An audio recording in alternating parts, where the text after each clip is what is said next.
go home. 好的，有3条路线，走哪条呢？第一个。已为你选择第1条路线，开始为你导航。全程113公里，大约需要1小时18分。Night mode activated.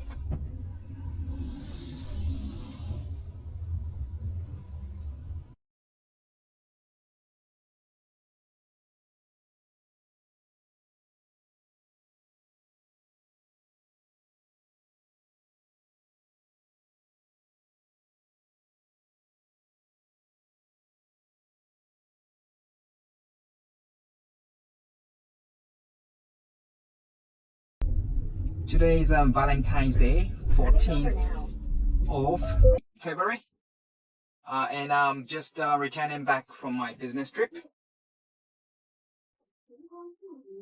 I'm right out of the airport garage or the parking. I'd like to activate and see how the car is able to use Xpilot to take us through the journey. Hopefully we can do an end-to-end. This is not really an end-to-end because from parking I tried a couple of times to activate it and it wasn't able to activate. So I had to sort of get out of the parking garage and then of course activate it, and it worked. So now we are actually within the airport enclave and we've activated the XNGP. So let's see if it's able to take us from here to our destination again with as little as possible disengagement. Again, as we tend to say on the channel, maximum disengagement anytime we are not comfortable with the experience that sort of gives us. The journey again is going to be 1 hour and 14 minutes. So hopefully we arrive at 11:33 p.m. my time. My flight just got in from Dubai and it landed around 9:25 and again going through airport process, it sort of ended up with me pretty much getting to the car around 10 o'clock. A couple of key points. We've got a range of 324 km and the projected range when we arrive at my destination. The remaining mileage we would have after arriving at the destination with regards to electric power will be actually 198 km. So I was wrong. Actually, the whole mileage for the trip is 114, and right now we're counting down about 110 now since we got out of the garage. Yeah, still sort of going through the airport area.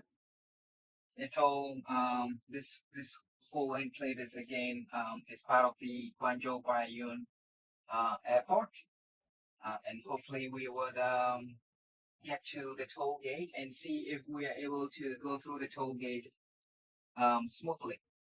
We've always had an issue with toll gates most often, especially when it's when we don't have the lack of a car in front of us to sort of slow us down and give the time, give the car the time to effectively be able to, get its perception right and go through.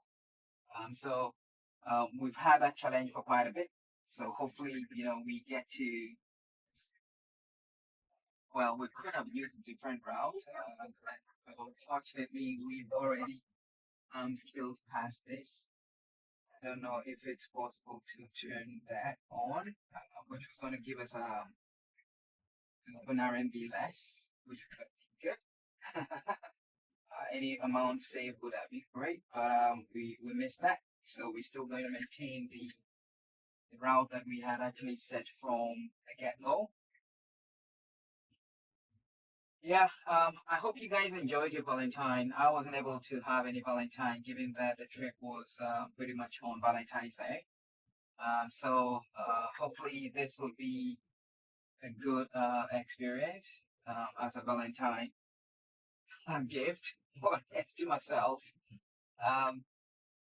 Yeah, a quick time check. It's 10:21 p.m. And we are nearing the toll gate. We are supposed to be on the far right in order to successfully navigate through that section of the toll. The car makes the change, and of course, NGP has signaled that it is not able to effectively carry us all the way through. So we should take over. And I guess so. That's it. Right now, it's in pure LCC mode, so it's got no concept of navigation guidance. But let's see if it's able to slow down. No, it's not. It slowed down. Okay, it did that, and we could go through the gate. Okay, that was a good luck. That was a good luck. So there, we used LCC all through there, and you can see the car pretty much trying to find a lane in order to effectively navigate itself on it. That's LCC. You basically find two lines and center yourself. And given that that section of the road is sort of meandering, it is struggling to sort of find the distance between the two extreme lines and then center itself there. So all that was pure LCC. All that again, I'd have to emphasize, all that was also pure luck. It's not. This is not engineering level consistency that we would get over and over again. We were just lucky there. The car indicated that, look, NGP is ending, LCC takeover. Right? In cases where the car is able to effectively go through without any problem, it's not going to do that announcement. That announcement is not going to be prompted. So for the fact that it indicated that we need to take over, it switched to LCC, and then of course it slowed down. Thank goodness. Found one of the the electronic toll gates to effectively use, which is good. And then we were able to luckily scale through. So Activated inside air circulation. So that's good. Again, just to give you an indication, so the first stretch of our trip is going to be 44 around 50 km.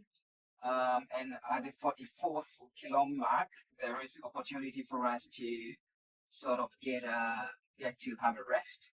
But given that I've been sitting all for over 7 hours now, it's almost like I just want to get home. So I'm just gonna have the car just drive through, no waypoints, deviations, and see how exactly it behaves. Again, don't forget we're looking for maximum disengagement, which would have meant that the last time we went through that toll gate there, I should have disengaged, but I just pushed the car for a lucky, path or a lucky sort of movement. Again, just to give you guys an opportunity to experience what it is like, but that's not safe. That should have been a disengagement. But we're not going to count it, given that I didn't actually do any disengagement. You guys saw that yourself. And let's see the rest of the trip, how it's going. So I got a couple of questions on my last video, folks asking about, the XOS version 5.5, the release notes. So I'm going to post it as part of the comment with, comment section or the notes section of the video. So that folks can actually see the actual details of the XOS 5.5, what the release note says as, capability that's being brought to the power. And I'm also going to sort of keep track of the release notes for future releases, so that you guys can actually see what exactly is the actual touted add-on feature or improvement that XPENG is indicating that it's bringing to the different software iterations. So far, the important feature set or the key feature set that the XOS 5.5.0 was touting was the end-to-end, driving. In other words, from parking to parking, and a typical scenario for that is you park at home, you park at office.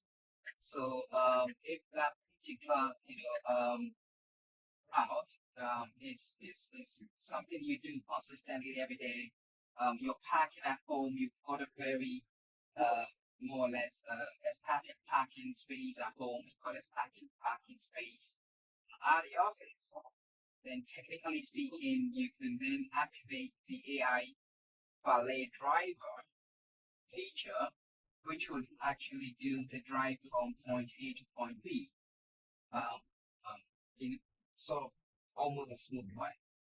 So far, I think I'm going to share a couple of videos to let you know my experience of this. The experience was, oh, the car can do that, right? Oh, okay, it's able to do that, but you can see that it is the finesse or the quality is at its barest, lowest, baseline. That means that hopefully from this moment on, all we need to look out for is, better experience and improvement, level improvement that will certainly, improve the overall quality of that end-to-end drive, overall quality of the experience, and overall the ability of the car to effectively be able to address any sort of situation that it encounters between the two parking points. So I will share a couple of videos, specifically a video to test that feature, so that you all can actually get to see if it really works, if it's gimmicky, or at least from my standpoint, my point of view is that at least the feature as a sort of as an add-on is now something that can be improved drastically over time, which means that certainly it is a plus to love, except of course for the fact that it's not much more in the current form that it's been implemented. And again, that's normal, right? So every software, every engineering feature goes through a life cycle. The very early stages, the rough edges, you get to just have a rough cut of the sort of vision or idea for a solution, and then you iterate to improve the quality of that, feature from the experience point of the of the end user, and then also even from the point of view of you being able to provide administrative support for that particular feature going forward. As it stands now, whenever I do call out, or reach out to my account team at XPENG to identify or to sort of give complaints about the solution, in most cases they are struggling to sort of connect the dots. Because of my very strong technology and technical background, I tend to sort of speak the technical lingo that sometimes the support team would not have caught up, not have been trained or would not have had the experience of. And again, all these features are being rolled out for the first time. So it takes time to get the support team to have that administrative oversight to provide, support to customers. But at the end of the day, it is something that shows clearly that the company is effectively taking all the steps to ensure it can deliver good experience, good features, and bring some sort of delight to customers that have invested in the technology. So again, that's for what it is. And for the rest, I don't want to be talking through this whole journey. I think maybe I actually need to stop at that rest stop because I think I might need water, given that I'm talking. And on airlines, you're not able to hydrate as much as you'd like. So my throat is quite feel it a bit touched. So I might need to drink some water. Okay, so that's the first alert to sort of tap the steering wheel. And that's after 17 minutes of driving. So I'm going to tag it and have that error here.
Advantage, but it ended up failing to keep up with, providing and maintaining the software to effectively, deliver, FSD type level experience.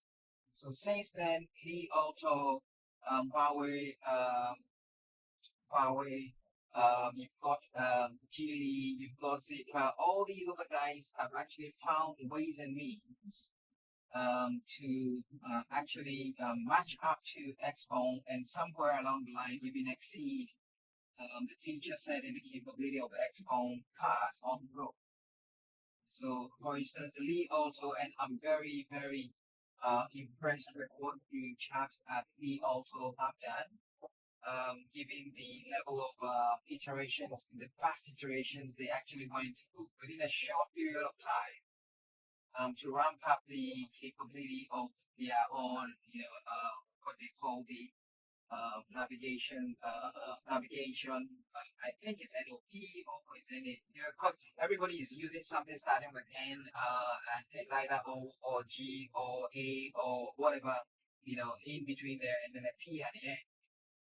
But again, that's something I've noticed. That the capability of the Li Auto NOP solution, since they started to really release it to the public, has been drastically ramped up, has been drastically improved. The feature set, the ingredient, and of course the tenacity of the visual perception planning pipeline is fantastic, actually.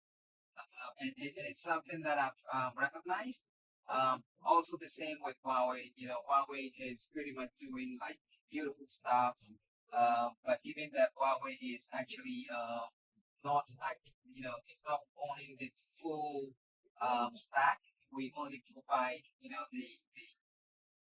they provide the software stack for, the autonomous driving capability along with hardware to a different, of course, with different OEMs, and then this is sort of like the integrator. So, for lack of a better word, so Huawei is the experience provider or the experience integrator, and the car manufacturers pretty much bring their cars as a basis to do, to to sort of gain the advantage of the Huawei stack. So Huawei, Li Auto, Geely, and the Zeekr family of cars are actually now also doing pretty well. Neo has been struggling quite unfortunately, and I think somewhere along the line they actually fell into the same trap, or they fallen into the same trap that XPENG fell into. And that trap was basically trying to do it all internally, right? They're trying to effectively say that they want to do the whole stuff and avoid wanting to work with any external entity. I know that he also worked very closely with Mobileye, as well as also with NVIDIA, in being able to ramp up the capability of the whole autonomous driving department. So that, for instance, was a fantastic thing. So the car basically perceived the intent of this car in front of us to want to change lanes and then slow down quickly to sort of avoid any side impacts. So that was pretty good. But again, I think this is almost like a natural feature that you find in any autonomous driving system today. But just I wanted to sort of give folks a bit of an update on that. Yeah, so again, my hope is that XPENG can catch up. And I think I've gotten a comment on the channel before that talked about the need for XPENG to bring in the expertise that is needed to ramp up. I think for sure that is an important piece to the equation.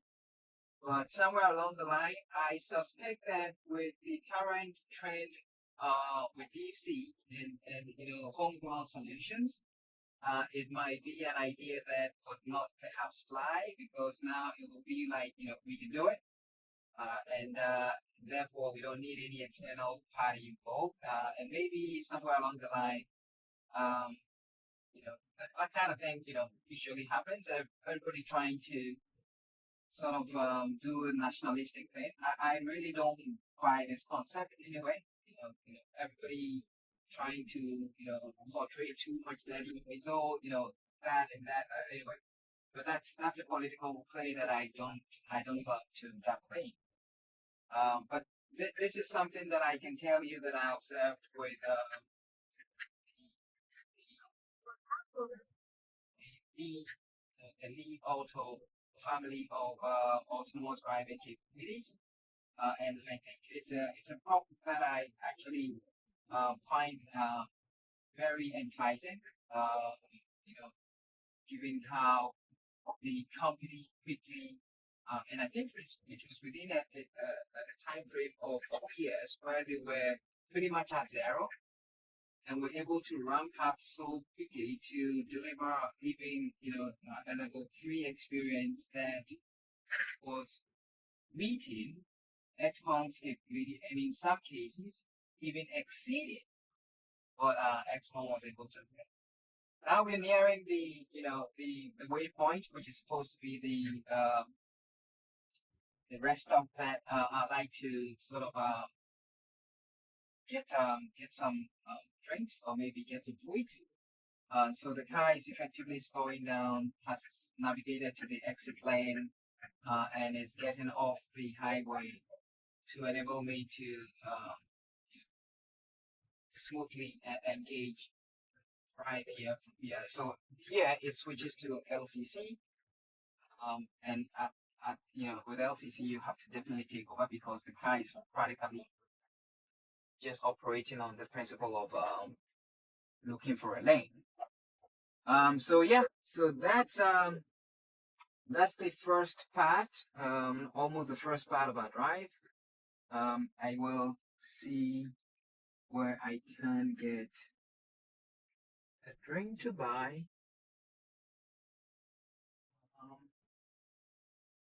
Not the lavatory. It looks like we need to use that. guess we could. Oh yeah, okay.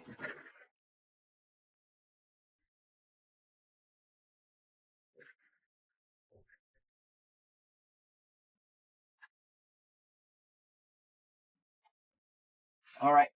So just a minute as I quickly grab me a bottle of water. Be back. Remember to check the back seats.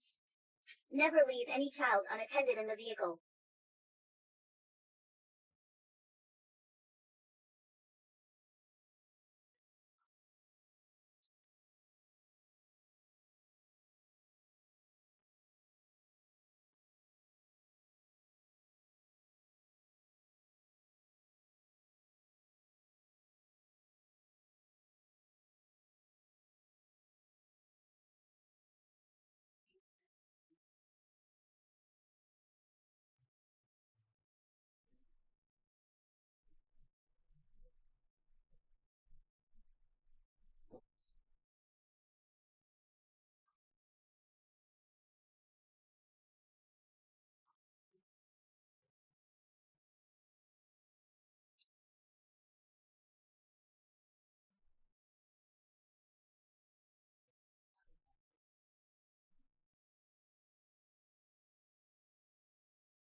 Okay, I'm back.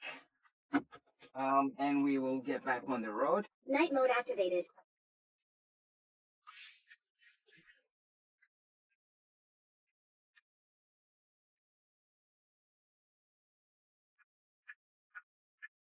I'm going to activate. We've activated. The car is in LCC mode. It's not yet in NGP mode. Hopefully, once we get a bit closer to the highway, it will switch. Okay, so it's switched now to NGP.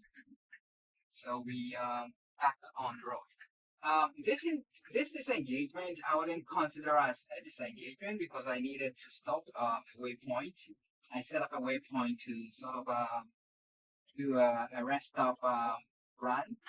So it doesn't count for disengagement. So we would certainly just overlook that and see how it behaves for the rest of the trip.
So the cars exited the first part of a drive.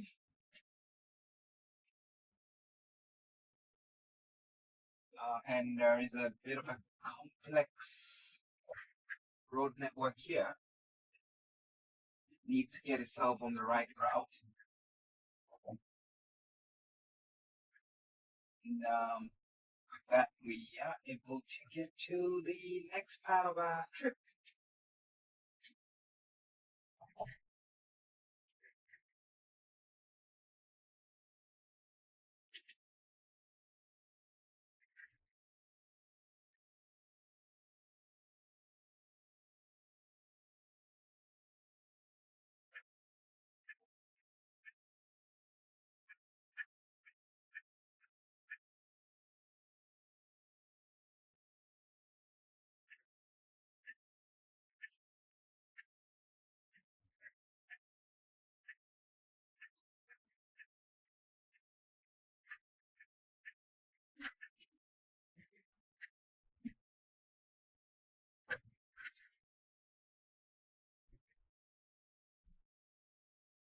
Observe the resolution of the left and right cameras, or the side cameras, is pretty low. At night, it's quite difficult for anyone to sort of be able to use it. Energy savings. And maybe that's part of the reason that perception on the side is quite poor. And sometimes it's almost like the car is going to run into the side of another car. Because I'm looking at the video feed, it's so grainy. It's almost impossible to make sense of what exactly, will be in that camera view.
activated outside air circulation.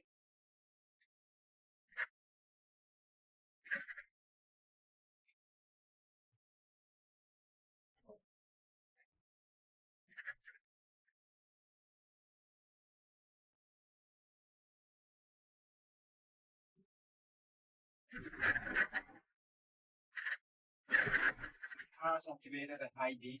You can see clearly this is high beam.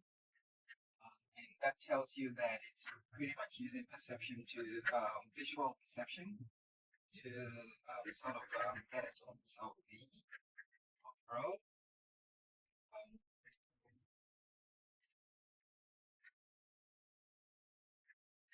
And the high beam is now turned off. It's merging.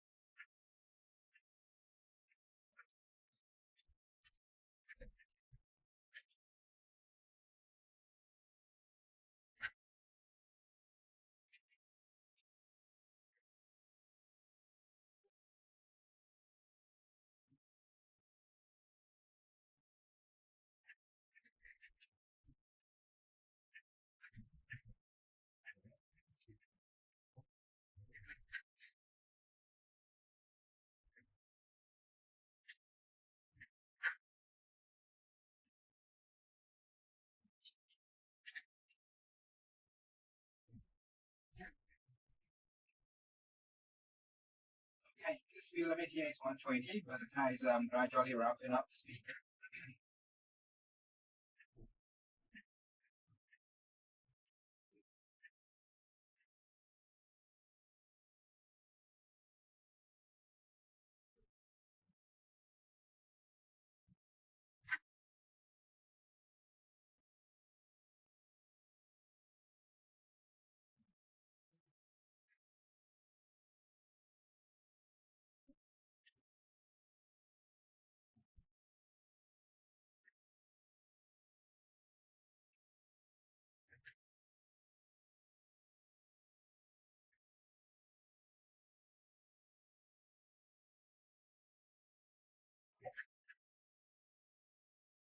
The next stretch of this road is going to be 38 kilometers. So hopefully we will have a smooth sail on this section of the road too.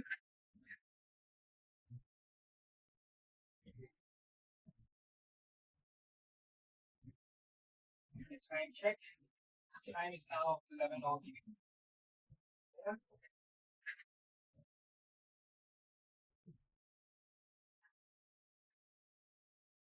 And we've got about 41.2 kilometers to clear into our ETA.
To get a sense of what is behind me, you can see there are three cars in collision, so the car was not able to retake.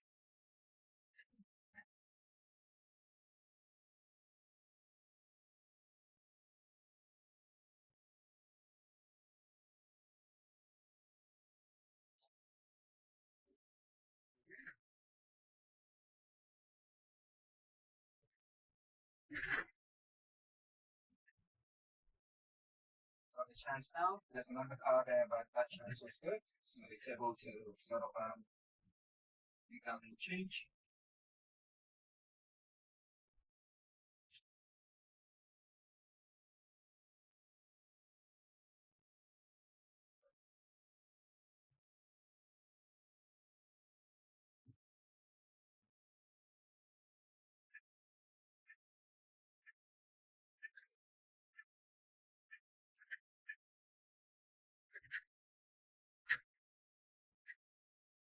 One of the areas of optimization that needs to happen is in minutes overtaking.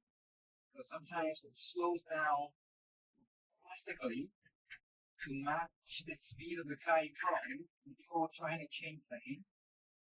Then it picks up again. It feels a bit robotic. In certain situations, it can do that much more smoother way. At least in a Tesla or in the auto, the way it's able to overtake a car when it's slow in front of it, and especially for sort of diving in and out in the auto or in the Tesla is much natural than it is so far. And I'm not saying that it's not natural in its own, but it is not consistent. The experience is not consistent. Most times it's robotic, and then sometimes in very unique scenarios, it's almost like a natural driver. So maybe somewhere along the line they need to go through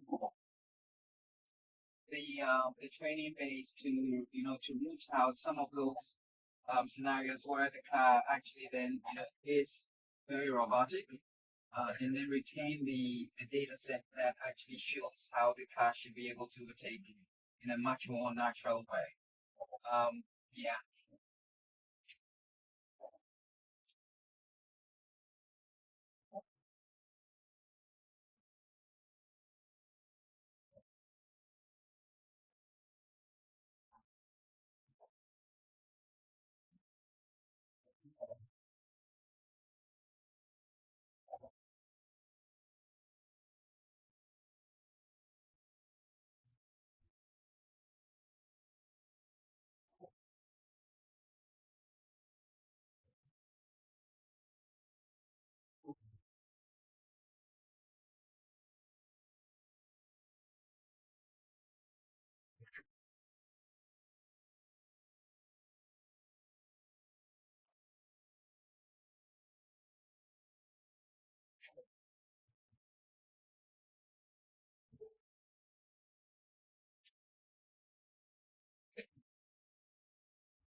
Right, so we've got data that indicates that there's roadworks ahead.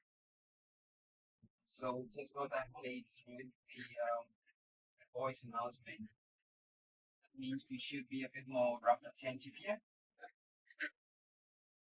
So I have to place my hand on the steering just to be ready to take over if there is any marking that ends up deceiving the cars. To be safe.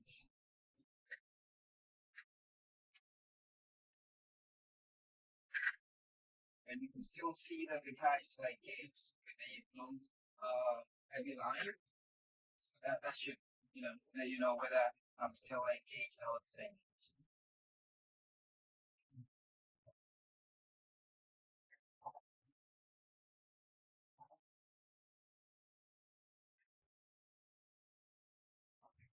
I can do that.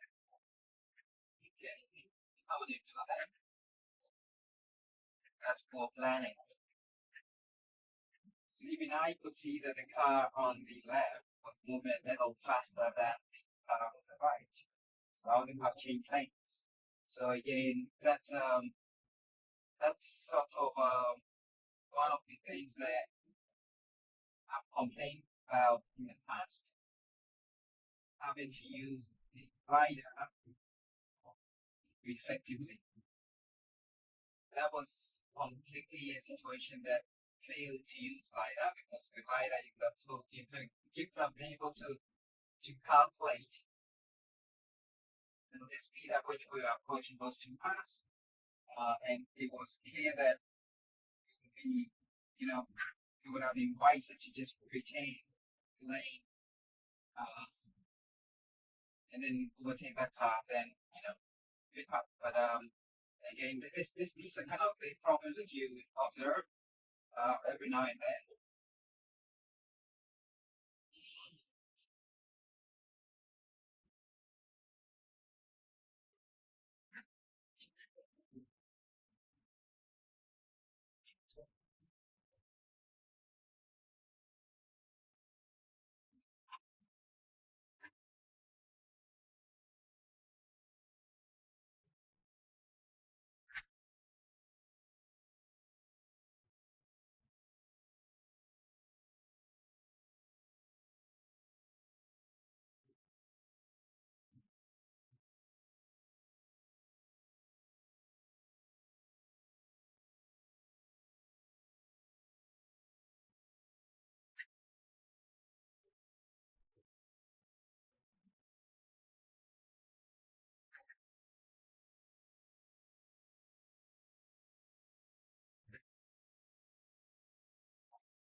Got 14 more kilometers.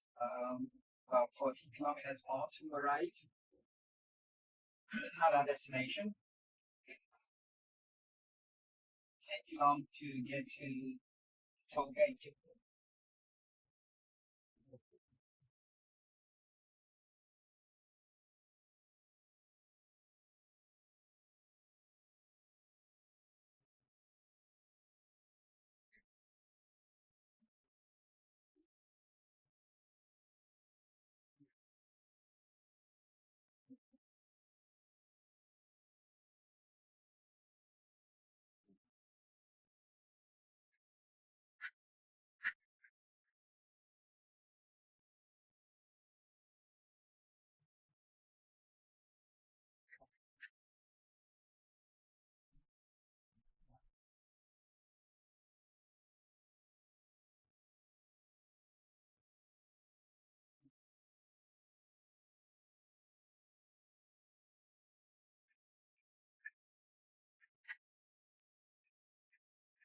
That's Sweden, right? That's on almost natural, right? You didn't have to decelerate drastically and the lane change. I was able to just, that was, and that's what I like to see more.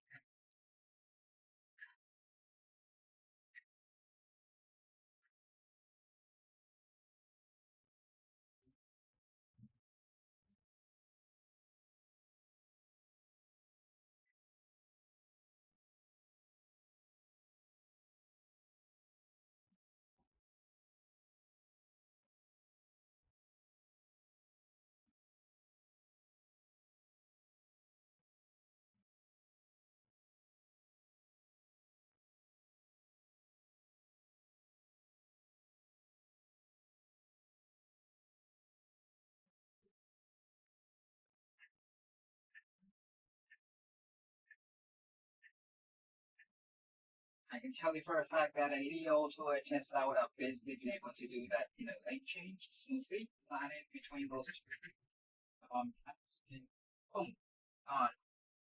But I've always seen that this is not one of the strengths of XPENG for a long time. Hopefully soon that can be addressed.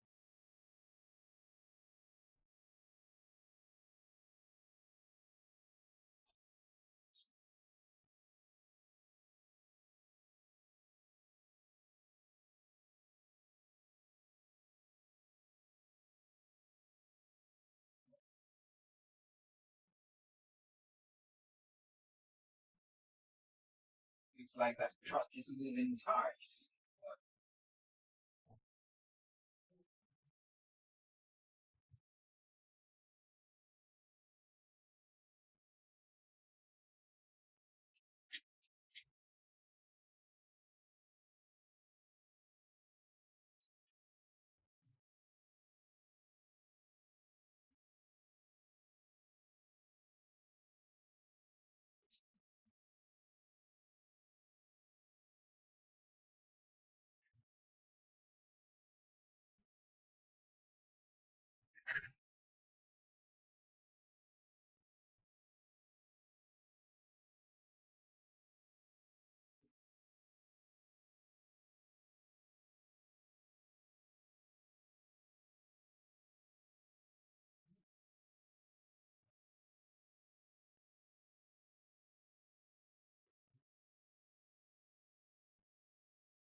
In 2 kilometers, we would basically be exiting this island. It's actually trying to organize itself to successfully do that exit. It's too early. It's going to be stuck behind this truck for 1 kilometer. It doesn't make sense at all.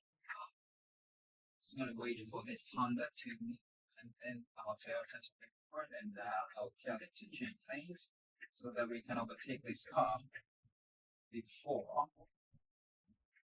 explaining all that. So that's some of the issues with having to embed policy or to put strengthen policy in some of the actions it had to take.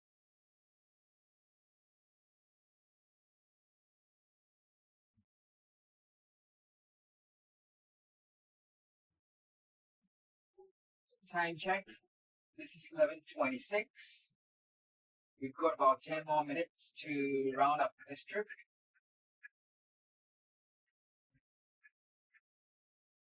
And 4.3 kilometers more to go.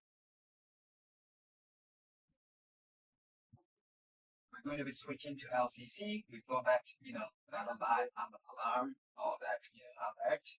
So now we're in LCC mode. The car is effectively just doing lane centering here to sort of get through this section of the road.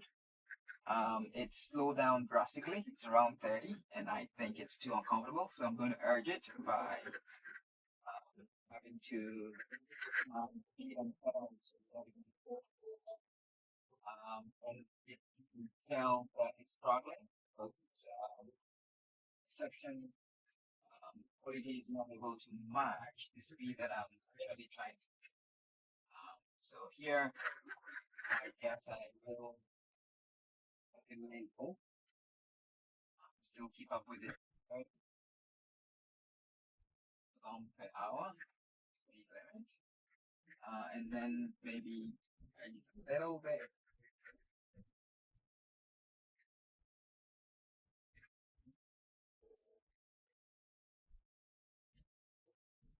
We're effectively in LCC mode now. Okay, so again, going to see if it's going to work to have LCC traverse the Tollgate. It is not able to. So I'm disengaging, and then I will do. Yeah, I'll go through this tool. Afterwards, I will activate it. Okay, so I'm going to activate it right about.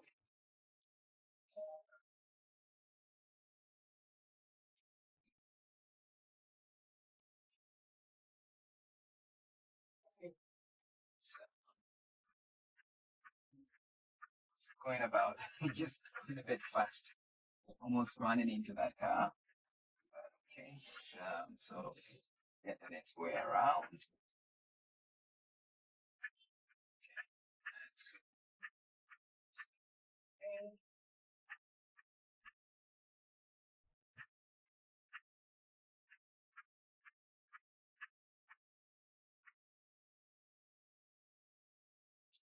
Sometimes the car drives like a drunkard.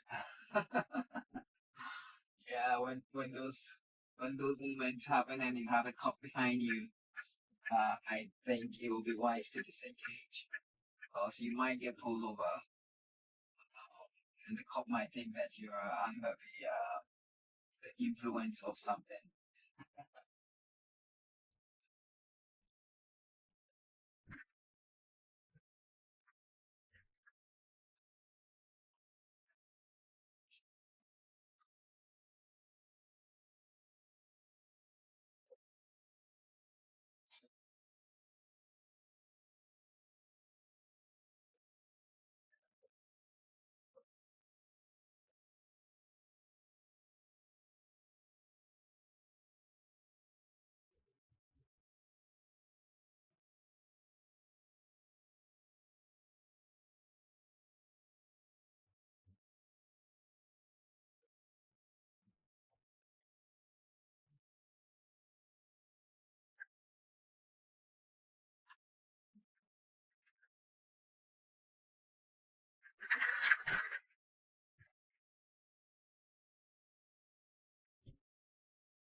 we'll be doing a U-turn right ahead.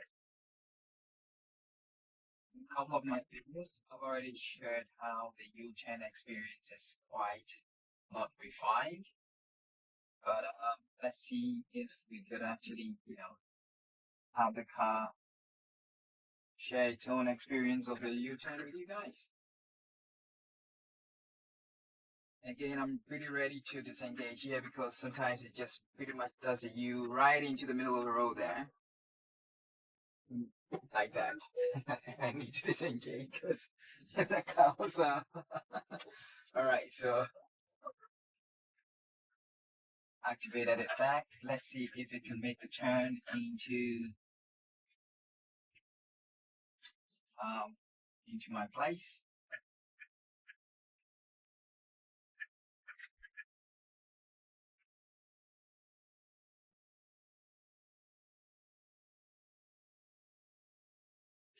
Alright, so time check.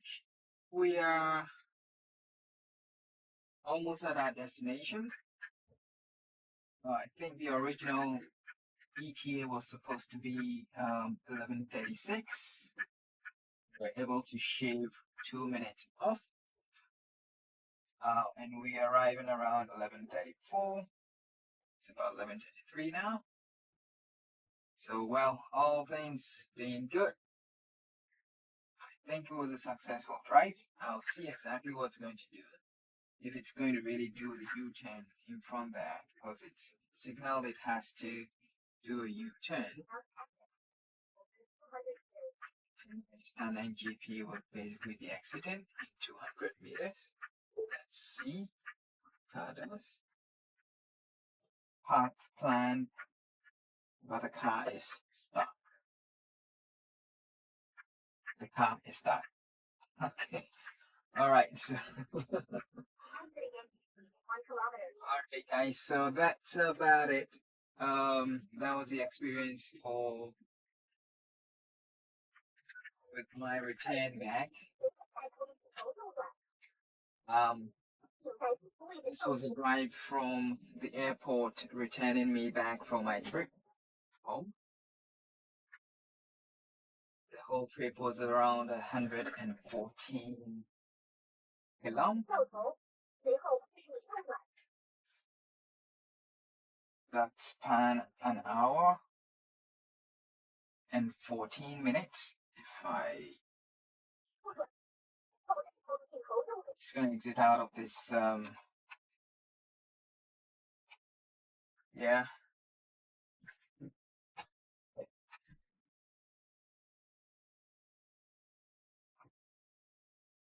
And so it was it's quite an interesting drive. Engagement was quite good. Had to do just that disengagement to stop over at the rest stop, and then another disengagement to sort of be able to get through the exit toll gate, or the final toll gate that brings me home. So altogether, I guess that was sort of good. Hopefully you guys enjoyed it, and I'll speak to you on the next one. Cheers. Bye bye.